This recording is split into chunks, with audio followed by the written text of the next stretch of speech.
Good afternoon, everyone. This is Chuck Gilmore with Power to Sing Live, and this is number 153. Today we're going to be talking about what is the difference between head voice and falsetto. This is a topic that we've talked about a lot, and it continues to be the second most requested topic for information and clarification.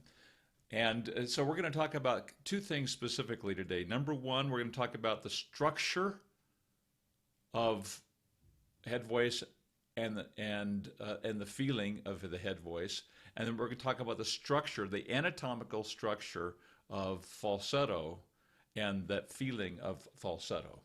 And so I'm going to address those things first in the discussion today, and then I'm going to take comments at the end. The comments, I think I'm going to edit the comments out after I'll go back in and re-upload the video, and that way it's going to be a little bit shorter but a little bit more concise for people who come in after the fact to watch this video, and that way they don't so we'll put the comments at the end of the presentation today. I will take all of your comments, I'll cover them all, and I'll just say hi to STA Turio.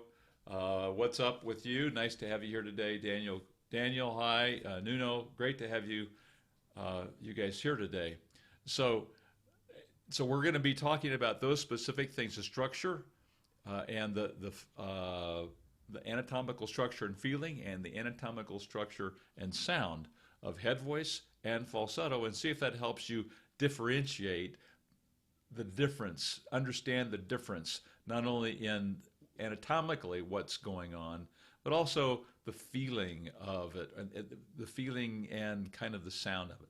So you'll understand that when we do this, now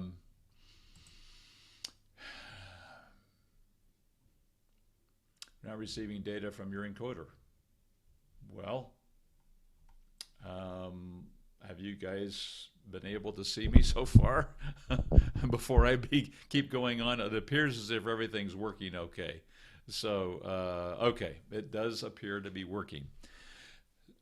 Now, first question is, do you know and understand the difference between falsetto, between head voice and falsetto?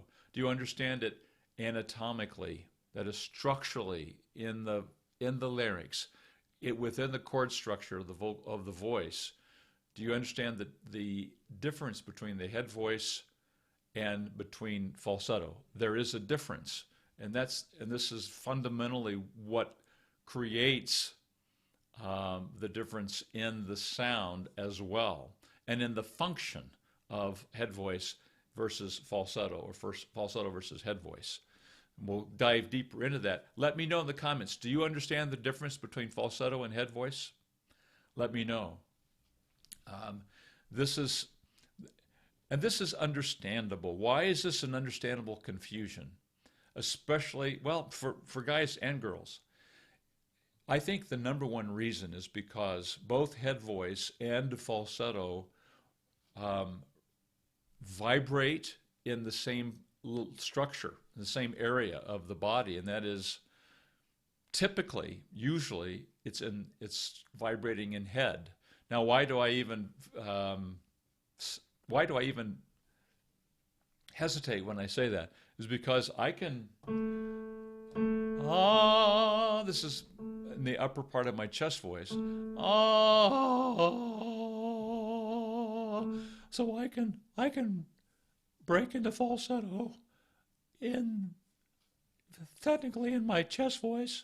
It's harder for me to hold it in. You can hear it wants to go back into chest, but most of the time when we're singing in falsetto, most of the time we're singing in the higher ranges. And so in the situation where the ranges, when the pitches are higher, then the vibrations are going to occur, they're going to resonate, vibrate. They're going to vibrate, and there's resonance in the same area with head voice and falsetto. So That's why it's confusing. It can feel very similar in the upper ranges and upper pitches. Here's an octave higher. Here's the low falsetto. Oh. And here's the upper. Oh. But listen to this. Oh. His head voice. Oh. See, I can crack into falsetto from head voice. That's why it's so confusing. There's a very similar sound and feeling because they resonate or vibrate. They vibrate in the same area. Resonance requires air, and so I'm going to use the term vibrate.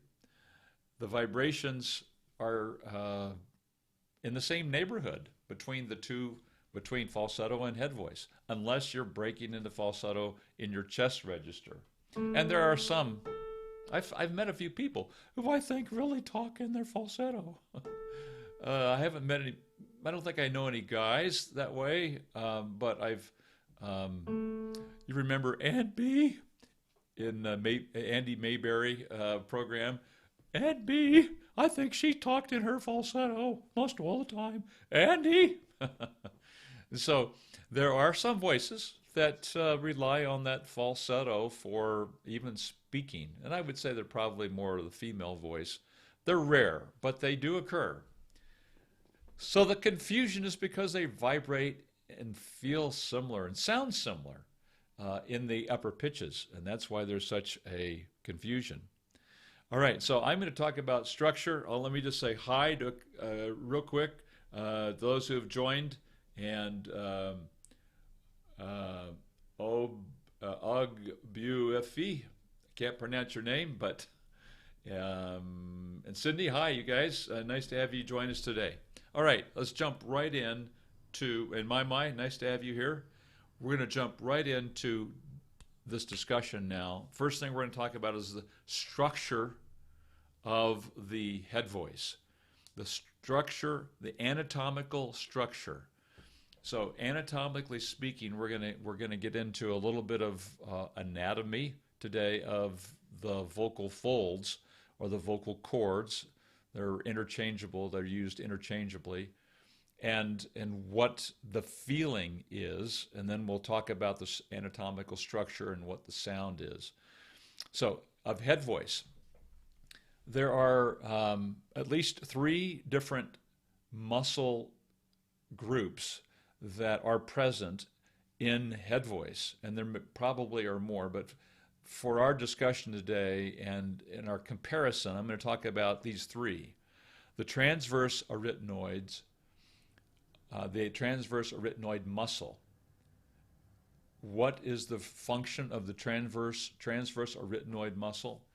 If the vocal cords, the vocal folds are attached in the front of the larynx, and in this, they're attached down here at the bottom, and they open and close like this from towards the back. So what brings the vocal cords together, what brings them together to the midline from like this to this, is the transverse arytenoid muscle. So the transverse arytenoid fundamentally is to bring the vocal cords to the middle or to the midline. If you draw a line down between these two things here, and again they're laying here like this in the neck, like this. So if you're looking at it from the back, it's like this. Imagine a line going right down the middle. The transverse arytenoids bring the vocal folds together. They bring the vocal cords together. So that's one element of the structure of head voice. The second would be a muscle called the cricothyroid. Sometimes it's abbreviated as the CT. The cricothyroid is a muscle that's attached outside the larynx, and it's at the base of the thyroid. It's a cricoid. So it originates at the base of the cricoid and attaches to or inserts into the thyroid.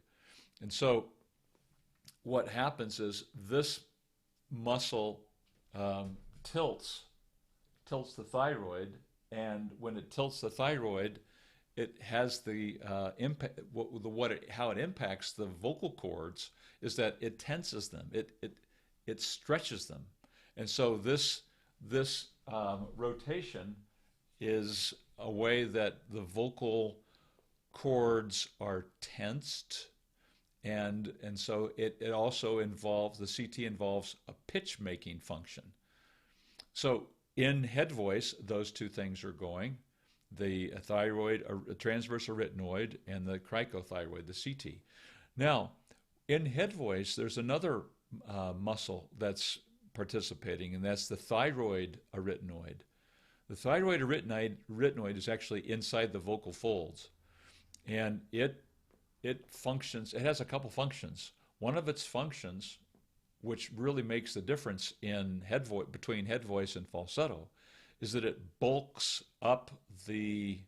So if the transverse arytenoid brings the vocal folds together, the TA, the thyroid arytenoid, makes the adduction, the bringing together of these two. Now there are two edges together, but now with the participation of the thyroid arytenoid, I guess another way of saying it is it kind of thickens the vocal folds. So when they come together, there's more to bring. It creates more depth. It creates more depth of the vocal. If these are the vocal cords now, instead of just the edges coming together, it starts to get more bulk down into the vocal fold, and so it creates more a higher quality of adduction, a bulkier adduction, and so that the presence of that thyroid arytenoid is what differentiates that as head voice. So, what does that feel like?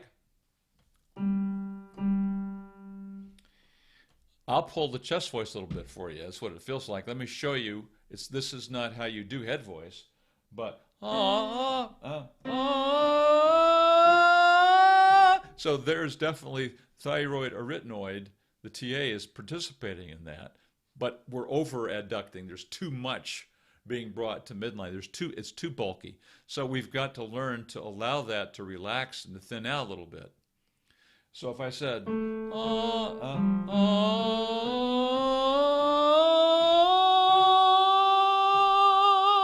now the TA is still involved. The chords are brought to midline, so the transverse arytenoid is doing its job. The CT is adjusting for the pitch, so I'm allowing me to go up higher pitches.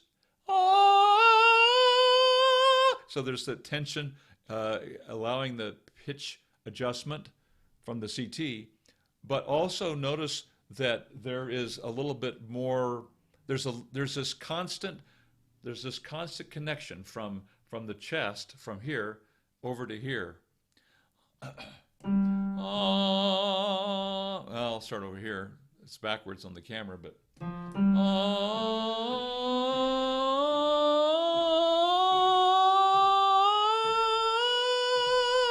can you hear that there's a continuous connected tone there? That's the presence of the thyroid arytenoid. It's not only is the transverse arytenoids brought it together, the CT's adjusting it so that it's elongating, it's tensing the chord structure, but also there's that bulk remaining in there, so that the quality of adduction is deeper into the vocal cord. We're getting deeper down into the chord structure. So it's not falsetto. Well, we'll get to that in a second, but if this is falsetto, then getting deeper into the chord structure is the result of that thyroid arytenoid. That TA is bringing more bulk to the midline, to the adduction. It's just more beefy. You might say that it's if it was like an inner tube being blown up a little bit. It's just giving more bulk to bring that together. It's hard for me, at least, to describe. I'm sure you scientists out there could do a much better job. Now, that's the sound of it. Now, I'm going to contrast that That's the feeling of it. I'm going to contrast that. So the feeling is there's a connectedness.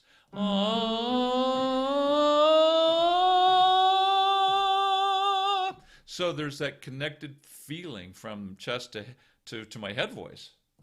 That's the G. That's the beginning of head voice for us guys. The ladies would be the same thing, except a higher pitch, but you would maintain that same sense, that same sensibility and feeling up to your head voice, which is be the G5. So now I'm going to show you in contrast. Let's go to the structural. Let's go to structural feeling of vibrato. All of those things, I will start out in my in the same structural condition that I just described for head voice. Okay, the transverse retinoid, the CT, the cricothyroid, and the thyroid, the thyroid retinoid, thyroid retinoid.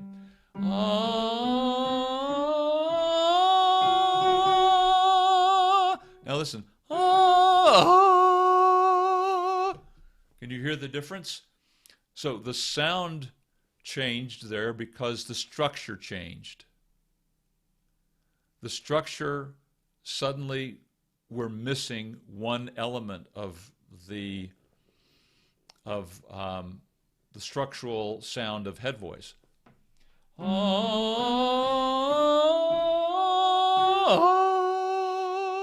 Can you hear the difference? There's a structural element that is no longer present. We went from head voice.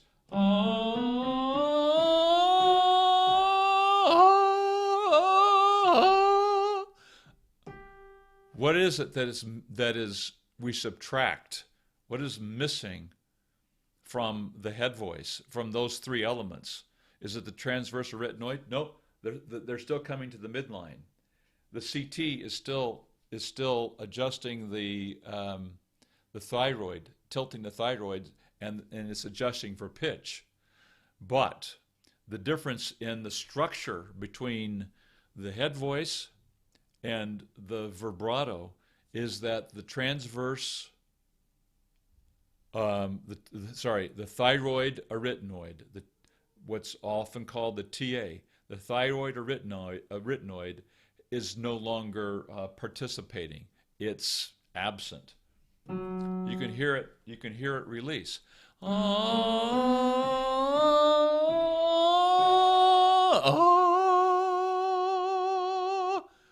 So that's the structurally, that's the difference between head voice and falsetto, is that the thyroid retinoid is not participating in the production of the tone quality.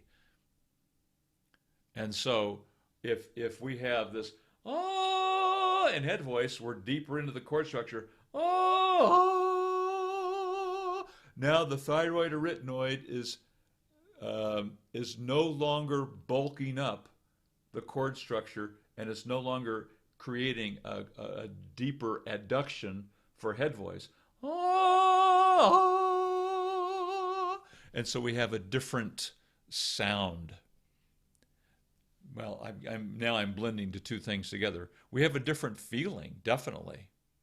I can feel a difference in that release of the thyroid retinoid, the TA.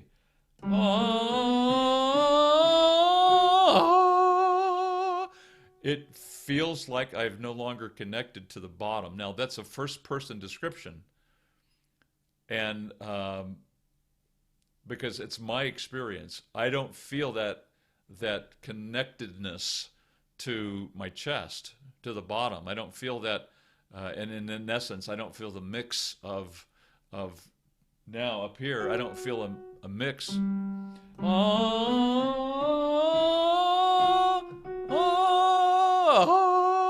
So I'm no longer mixing through the bridge. Because why? I've lost the participation of that TA, of the thyroid retinoid. And so I no longer have that added bulk in the chord structure, and it's broken into falsetto. So I'm not connected tone-wise. Now that's so structurally, I don't have the TA involved. The feeling is it feels disconnected. To me personally, it feels like there's a disconnection to the bottom now. So let's transition into the difference in sound. And you can hear it again. So we'll start out in head voice with the transverse retinoid bringing to the midline, the CT adjusting the rocking the thyroid, and therefore tensing, adding tension and decreasing tension to adjust for pitch. And we have the TA, the thyroid retinoid, that is bulking up, giving more depth to the adduction of the vocal folds, okay?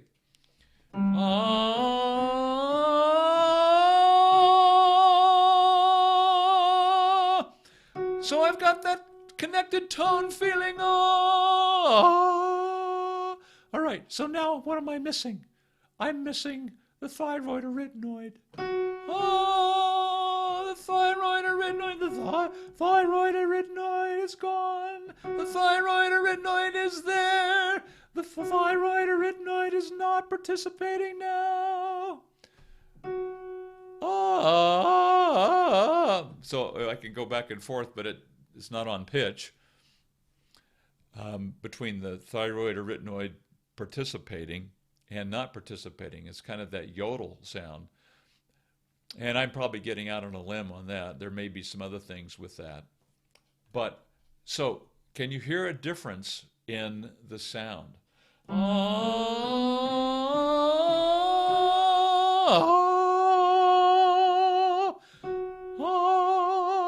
The sound has fewer overtones from the bottom, from the lower overtones, and probably mid-range overtones. And so now there's a smaller spectrum of sound that's occurring.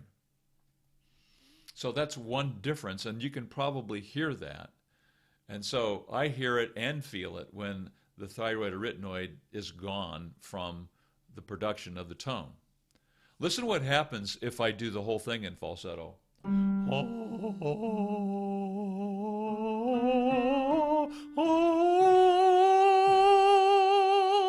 Then you can really tell.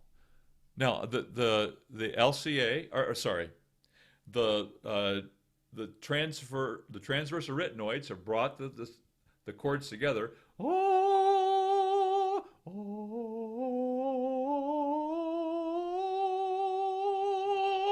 You can hear the pitch being adjusted. So the CT is doing its job. It's tensing the chord structure so I'm getting the pitch.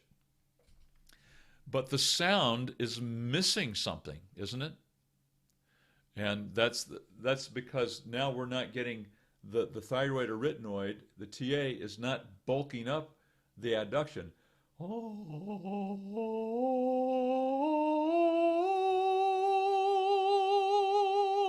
So I'm getting the vibrations and the tone quality of just the edge adducted, the edge of the chord structure adducting, but I don't have any depth of chord structure, and so I'm missing the overtones. And if I started in falsetto, you can really appreciate the loss of the thyroid retinoid.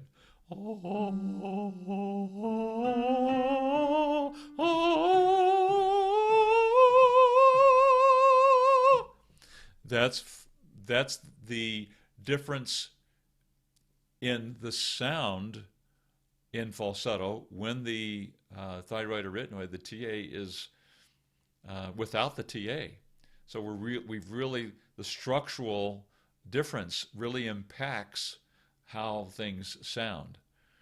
Now let's talk a little bit about the feeling of falsetto and that break.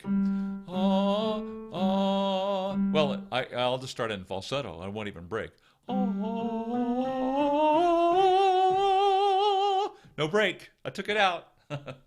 And that's what a lot of people will do. They'll go in the falsetto so that it won't break, and they've learned how to get in early so you can't hear it.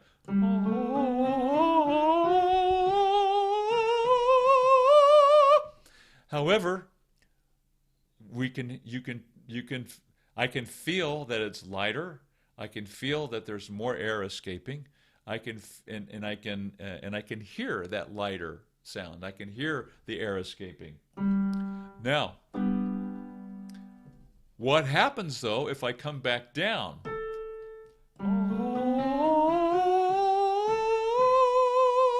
There's a definite feeling of falsetto when it comes back down. Watch.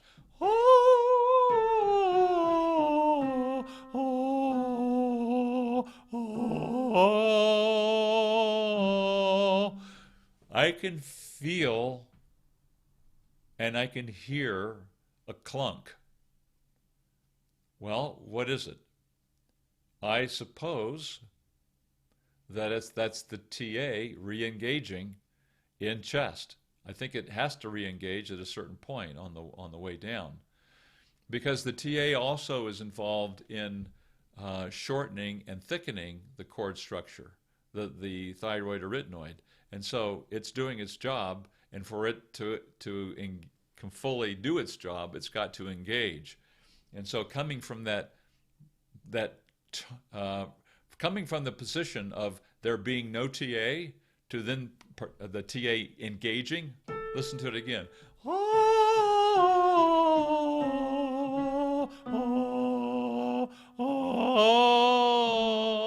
You have to, the process of re-engaging that creates a clunk or a break or breaking back into chest voice. So it doesn't blend in. It doesn't blend in by degrees, and it doesn't it doesn't blend in all at once. And that's one of the drawbacks of not having that thyroid or retinoid helping you do head voice, because the tone has been disconnected, and now we've got to reconnect the tone, or the TA has been disengaged, if you want to say, or unengaged, and now we've got to engage it. And the only way to do that is to clunk back in. Now, listen to the contrast again to head voice and how it sounds as you go back down.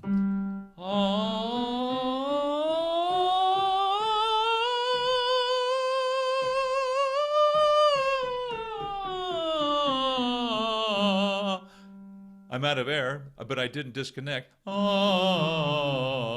I could keep on going on down. But because the TA remained participating in the production of the tone, it allowed the chest voice to come in by degrees. Listen again.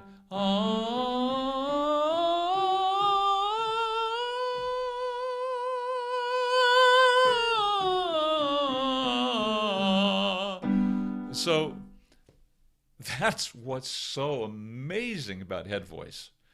Now, what we don't understand early on, I didn't understand, is I didn't know how to keep the TA going, and I didn't know how to maintain that.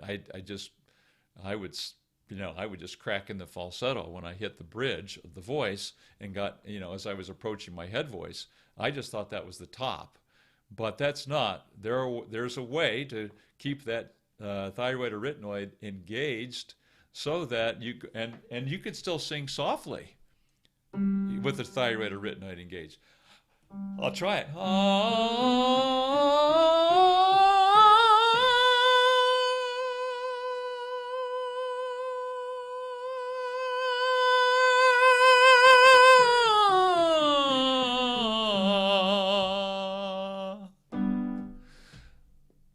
That's pretty hard to do all of that when you're structurally singing without the transverse or retinoid, or in other words, when you're in falsetto. Okay, so I would say that this would be a really good lesson on the difference between, what's the difference between head voice and falsetto. I would say that there is some similarity, and I mentioned this in the very introduction. But listen to the similarity in falsetto and head voice as I get higher and sing it lightly.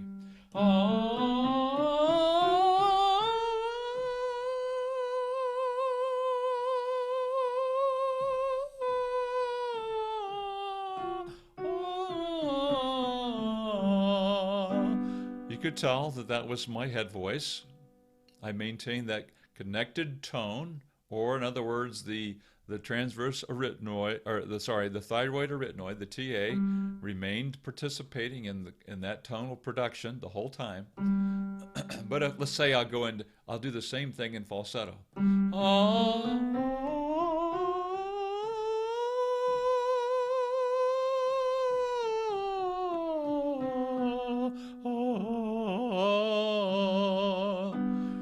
So that's why it gets so confusing for so many of us, is that we don't hear necessarily a lot of difference when it's soft and high.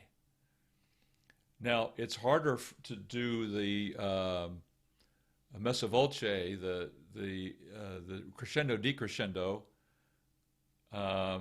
with the same quality of sound, or the same tonal overtones in falsetto as I did in head voice. Let me just try that.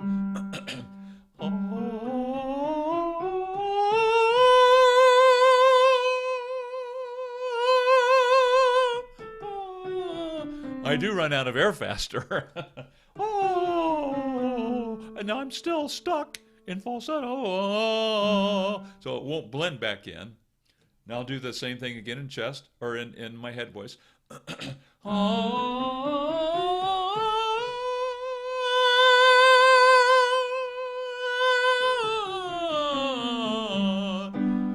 It's interesting. I do have more air when I do it that way. When I have the thyroid arytenoid, the TA, engaged in the production of the tone.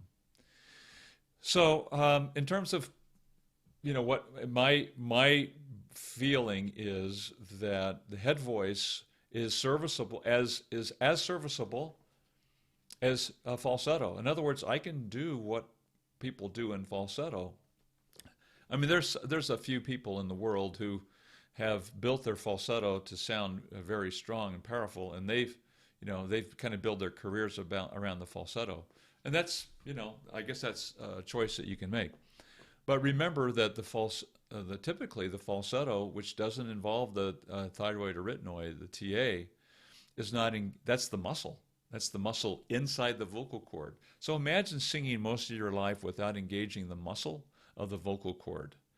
Do you realize what happens when you don't use the muscle in your body? Have you ever broken your arm or a limb and had a cast for 6 weeks and then had the cast removed? And look at your arm, and you can see that comparing the other side, it's smaller because you've lost some muscle. Imagine singing for 15, 20 years, 30 years in falsetto. What's going to happen to your voice when you're 50 years old, 60 years old, 65, 70? I'm 66. So if you've sung that many years in falsetto, what's going to happen? You're going to lose the musculature of the voice, of the vocal folds, and you're going to have a harder time controlling it. So what happens?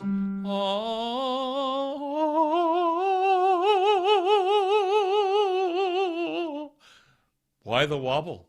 Because the muscles haven't been used. They're out of shape. They're out of condition. And so singing with the TA involved, the thyroid arytenoid, you're using the muscle of the cord structure. And so you're able to condition the cord, keep the cords conditioned, so that as you age, you shouldn't lose your ability to do vibrato or to keep control of the voice. So I think there's a real big plus for head voice versus falsetto. Not that falsetto is evil or anything like that, or bad in and of itself. There are a lot of times when singers who can do head voice anytime they want to will break into falsetto for stylistic choices. And choosing to do that is fine. If you have to break into falsetto because you can't get into your head voice, you are limited as a singer. All right.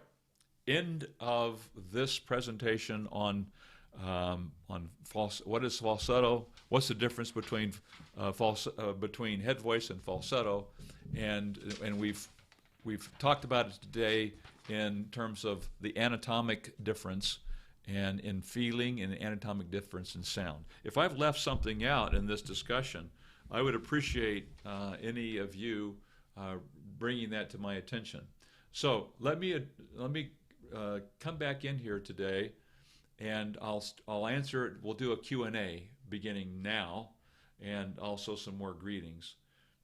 Nice to have you guys here today. Daniel said head voice is connected to the chest voice. Ehab says he doesn't really, I really don't. And I think he's referring to the question I asked, do you know the difference between head voice and falsetto? Hey guys, do you know the difference now between head voice, guys and gals? Do you know the difference now between head voice and falsetto? Let me know. I wonder if this has been helpful. Daniel said falsetto is disconnected from the chest. Okay. Ogbuafi as ekwesiri. Falsetto is more breathy, but I'm not sure the position of the vocal cords in both cases. Good. So OE, I'm going to say, your first initials, I think you're right on. It is, so now this should be more, this information should be helpful. Nuno says, I know that falsetto is not a connected register. There's very little resistance in the vocal folds to air passing. Head voice is connected and there's much more resistance to the air passing. Okay, good. Ditto on the anatomy of each. Sydney James, hi Sydney. Falsetto is where the vocal cords aren't flapping tightly, while the head voice and the vocal cords are well engaged, hence producing a more focused sound. Yeah, I think you're right, Sid, and now we know a little bit more about the anatomy, I hope. Daniel says, nice, hello, nice to be here. My Mike, great to have you here. Valerio, hi everybody, he says. Nice to have you here today. George, nice to see you today. Nice to have you join us. Stereomir Baksa, hi Chuck. You've mentioned that there is more than one bridge in a voice. If the first one is between chest and head, could you show us the second bridge? Where is it and what's the difference there? Yeah, that's a great question, and that's one I had early on. The first bridge is in your voice is where your chest voice begins to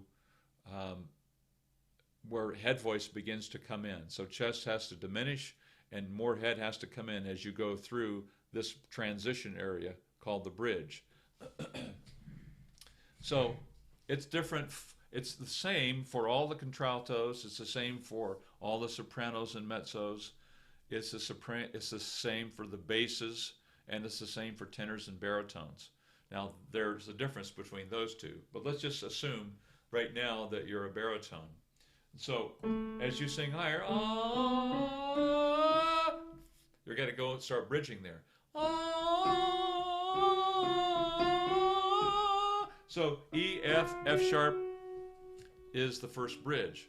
G is head voice, but it's also an approach to the second bridge for the guys. Ladies, we're approaching your first bridge. The sopranos and the mezzos, we're approaching A, which is where they begin the bridge. So if I said, if my second bridge now,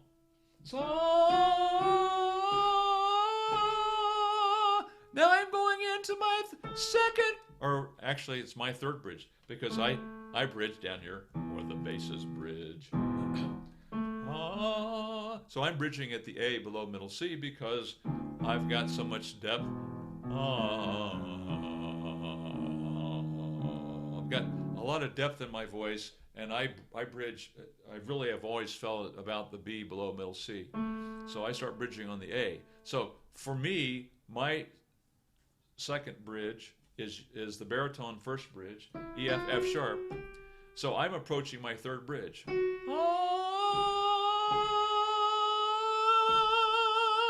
So what are we bridging then at the third bridge? Well, we're bridging the first bridge, and so there are overtones from there are overtones from the second bridge that drop off, and then there are overtones from the third bridge that kick in. So now we're mixing resonances between the bridge just below and the bridge just above, whatever that is, wherever you are. In the first bridge, the lower is your chest overtones, and the upper is your head voice overtones. But now that I'm in my head voice, what am I mixing? Well, I'm mixing head voice overtones from my second bridge with my third bridge, and so forth. So the bridges have their own overtones, and as you go higher, some of them drop off, some of them kick in. And so in that bridge area, we're blending those two together until we get to the next bridge, and so forth, where you have a dropping off of lower overtones and a kicking in of upper overtones. That's really an amazing thing. And so Pavarotti described it as kind of this thing, a V8, because you feel a narrowing as you go into a bridge, and then you get into the bridge, and it opens up, and then it just keeps doing this. So figure eight, kind of imagine this. I can't do it very well, but imagine this figure eight stacked on top of itself. So you're approaching the bridge, then you're in the bridge, it opens up, then you narrow it down, and you go into before you hit that other bridge, you get into the other bridge, and it opens up, and it kind of does this all the way up the voice. So imagine a figure eight just continuously going. It's really an exciting and valid concept. It works. Devox, reminder for everyone to help out Chuck with the votes. Hey, Devox, what a nice thing. For those of you who don't know what he's talking about, if you just go to my last video where I talk about reconditioning your voice, my daughter is trying to get a contest. It's National Geographic is awarding 10 historic buildings throughout the United States. They were started out with 120. They were made the top 20 finalists, and now it's social media votes. So in my last video, I give you a link to go vote for her. You can vote every day. They were in 8th place. Unfortunately, she's at 10th. Right now, if she stayed in 10th, they can win $150,000 to contribute towards the historic building they own. They own a building that's called the Clubhouse. It was built in 1913 by the Ladies Literary Club, LLC of Salt Lake. Ladies Literary Club, and they've been in that building until it was sold in 2013. My daughter bought it 2016. She and her partner. And but it's old. It's an old building, and it's expensive, and it wasn't built with a wheelchair ramp, and so they need to build a wheelchair ramp for access to the building and a number of things. It's the foundation on the front porch is sagging a little bit, and it just takes a lot of money to keep it up. So they're in the top 10 of all of these organizations, and they're all built around, all these buildings throughout the United States are also built around women's initiative and women's issues. And so there's a YMCA or YWCA and other places in the United States where they're vying for this top 10 spot, and they're all going to win. They're going to give away $2 million to these different organizations, and if she can get in place in the top 10, then they can win money towards a wheelchair ramp access and a handicap bathroom access for the building, so everybody can gain access. Thanks, Devox, for mentioning that. It's in my last video. I wouldn't have brought it up today, but thank you for mentioning it. And if you'll vote for her, it'll help. And if we can keep her in 10th, 9th, 8th, be better. We got 2 more weeks to go. The voting ends on October 29th. So we'd like to be in like top 5, right? Just because that gives you a margin of a last minute rush. And so thank you. Okay. Very, very nice explanation, Valerio says. Thank you. Andrew Lillico. Hi, Andrew. Your falsetto sounds much more similar to your head voice than mine. That may be partly because you can sing much deeper in falsetto than I can. I really can't do falsetto below the C sharp. Yeah. It's true. I can get down to a certain point, and then I really can't do falsetto. It just has to, the thyroid or retinoid has to engage. The TA has to engage, and that's a little bit different for everybody. But I don't know, Andrew. Maybe it's just the depth of my voice in general. That might make a difference too. Ivan, hey, nice to have you here, Ivan. E.W. Pocahontas and her high Cherokee cheekbones. A real TP lady from Harvard. Anyway, Ivan, nice to have you here. Andrew, but your falsetto also has more character and fuzziness to the air, whilst mine has almost no fuzz, a sort of too clean pierce, albeit not loud. Yeah, I'm guessing like our voices, the quality of our voices will affect, because it's different from person to person, will probably mean that your falsetto is different from person to person, even though it's a false voice. Hi, John. Nice to have you here. John Jacobi. Falsetto can extend to the vocal bass. Yeah, so I can get down to my lower note.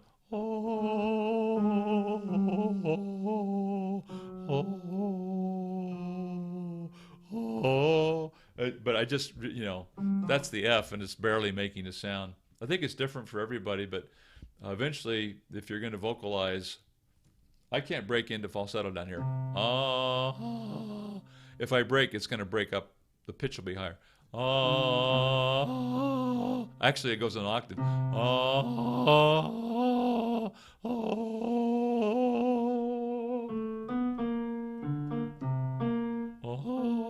I'm coming in on the B flat 3. It's kind of interesting to experiment. Everybody should experiment with their voices. Andrew, so by contrast, I can do head voice way down. I can do a head voice way down to over an octave below middle C. That's interesting. I don't know that I have ever to see how far I can bring down my head voice. I think I go into falsetto, but let me just see.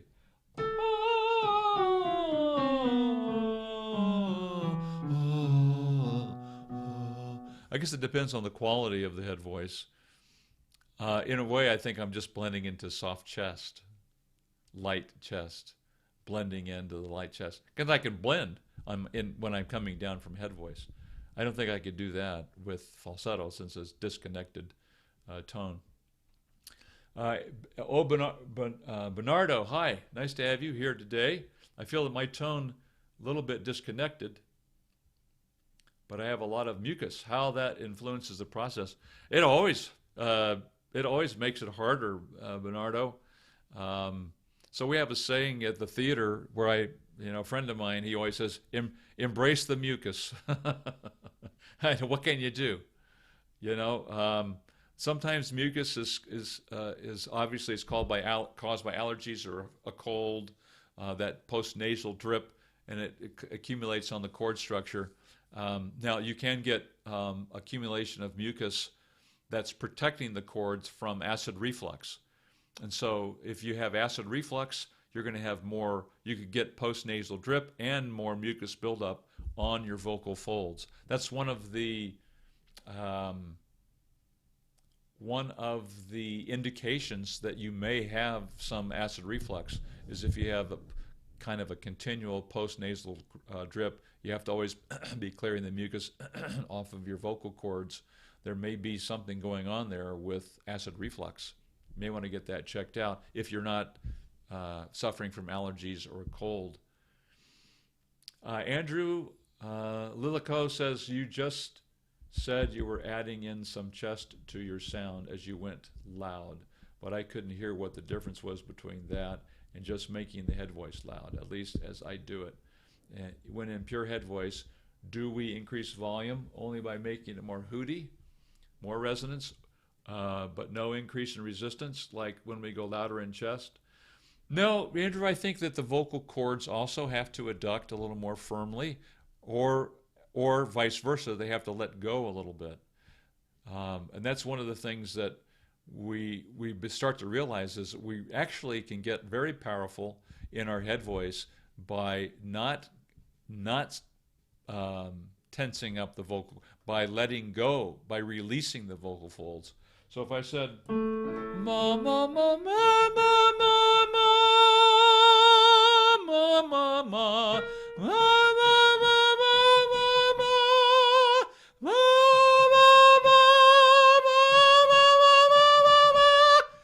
I am letting go.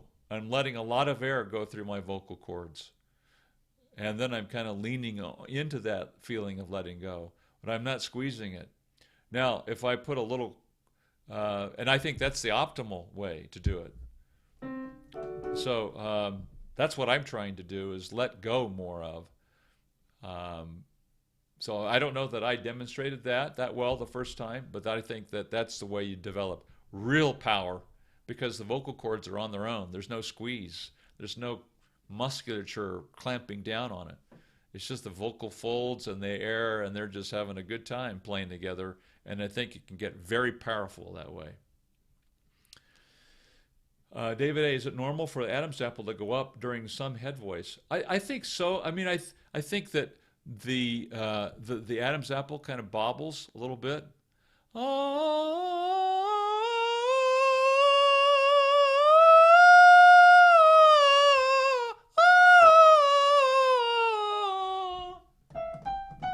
That's the F sharp. That's, yeah.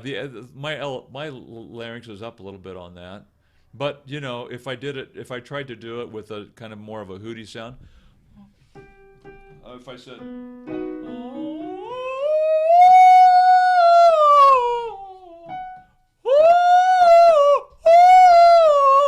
yeah, the larynx is, my larynx is up a little bit, but I'm also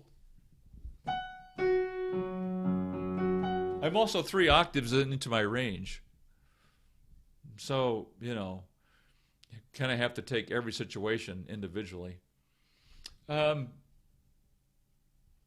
A., let me see. Okay, we answered that question. Yeah, the larynx, but I'm not pulling.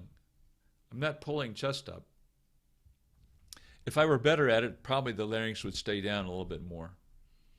Is it normal for Adams? Okay, Sharon Kwan 1. Hi, Sharon. Does the whistle register cause damage to the vocal cords over time? I don't know if we know that answer to that yet, Sharon. And how are you doing that? How is the singer doing the whistle? Like for me, I can do a whistle note, but I have to do it like a reverse airflow. So I don't think it's that good for my voice, because I really can't get up into that upper way up there without doing it backwards. So I'm sucking air in.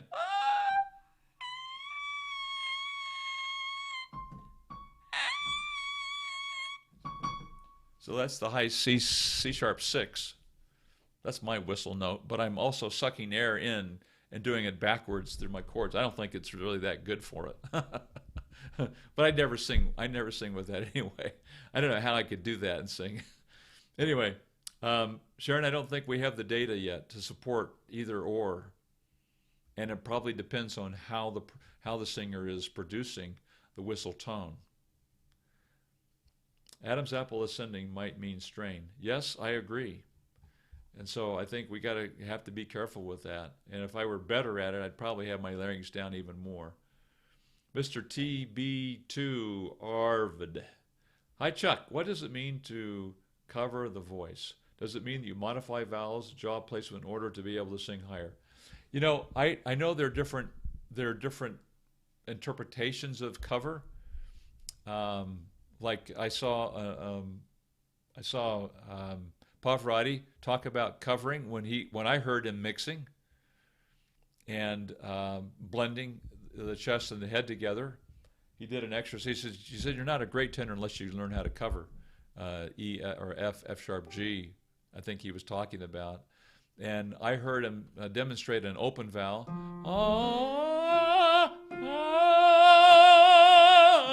You know, and then he said, no, he did that better than I did. He said that's okay, but it's not elegant. And then he demonstrated this really great, you know, what I would call mix.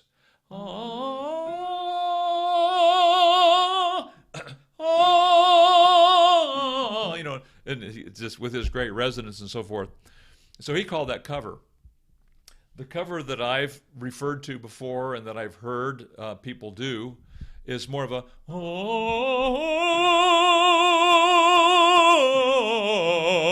So I think the way I'm doing that is I'm kind of jamming the larynx down, and I'm doing kind of a little bit hooty,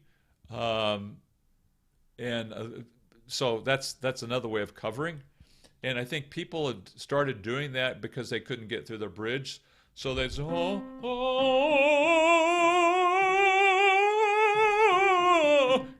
kind of do it that way. Now, I'm going to guess there's another dozen different ways to describe cover. And there's probably some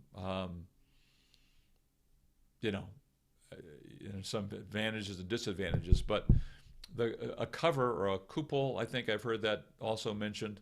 I've heard Seth Riggs talk about that. I never asked him to differentiate between the two, and maybe there's no difference in his mind. And I never really heard him talk about it other than just demonstrate, kind of a feeling, So the idea behind this technique that I teach and that Mr. Riggs has established throughout the world, the speech level, is that we want to get away from the exaggerated sound. We don't talk that way, so why would we sing that way? We don't want to talk this way. So even if we do a little exaggeration in exercises, doesn't mean that we do that in our singing. We want to get to that natural. We want to, and in fact, as soon as we can, we drop this exaggerated dopey sound or exaggerated bratty sound or whatever exaggeration there is in the exercises too, because we don't want to carry that over into our singing. And we don't need it, Mr. T, B, T. We don't need it to. It's like falsetto. You don't need falsetto to sing high, and you don't need falsetto to. You don't need cover to get through the bridges and so forth. There are ways to do that naturally, so that it doesn't sound funny. I can only do whistle notes sometimes. Quinn's official says, "Yeah, you know, hi Quinn's official. I know you. I recognize your classes." Stereo Mir Baxa says, one other, Chuck. I do nay nay, no no, and mum mum a lot, but I feel it squeeze still, but I feel a still squeeze. I still squeeze at A flat, A, and B flat above middle C. Lower I'm fine, higher I'm fine too. What may be wrong? I'm a baritone. Stereo, I want you. I would say probably. It's very likely. I'm just going to guess that you're a higher tenor. And I'm going to guess that on E, F, F sharp, you've still got too much chest in it. So that by the time you get to A flat, A, B flat, B, and so forth, that's when it catches up with you guys, with you high tenors. Now, I know you're saying you're a baritone. And so it's probably the same thing. There's probably still too much weight, too much chest